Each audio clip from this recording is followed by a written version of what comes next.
pouvez utiliser le budget mobilité au travers de 3 piliers. Le pilier 1 concerne les véhicules de société plus écologiques.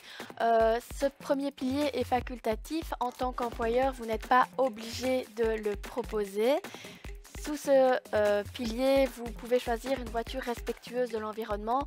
Concrètement, cela signifie un véhicule de société électrique ou un véhicule avec des normes d'émissions plus strictes.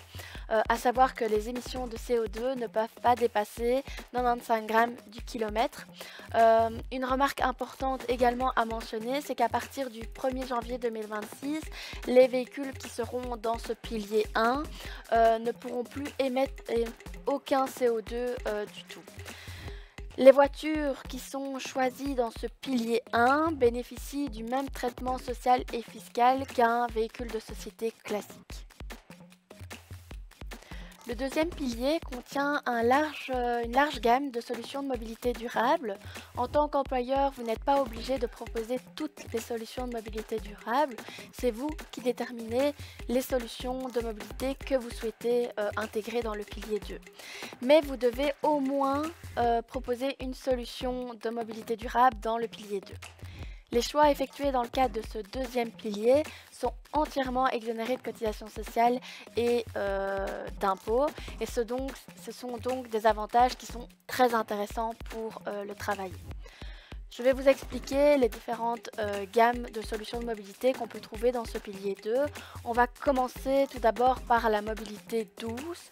Dans le cadre de la mobilité douce, vous avez la possibilité de mettre à disposition des leasings en vélo ou encore la mise à disposition d'une trottinette électrique par exemple. Vous avez également la possibilité de proposer une gamme liée au transport public. En matière de transport public, le travailleur pourra choisir de payer un abonnement à son nom ou encore au nom des membres de la famille qui habitent sous le même toit. À savoir que l'abonnement ne doit pas forcément être pour les déplacements domicile de travail, mais peut également être pour les déplacements privés et pas seulement des déplacements nationaux, mais ça peut aussi être des déplacements dans tout l'espace économique et européen.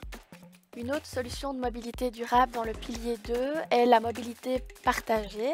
Dans le cadre d'un budget mobilité, un travailleur pourra rembourser les frais d'utilisation d'un vélo partagé ou encore d'une trottinette partagée.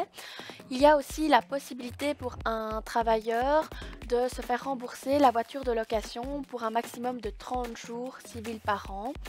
Le salarié a ainsi la possibilité de partir en vacances avec sa famille en voiture jusqu'à 1 à 2 fois par an. Enfin, un dernier point qui se trouve dans la mobilité durable au sein du pilier 2 concerne le logement. Vivre à proximité de son lieu de travail est considéré comme une solution de mobilité durable.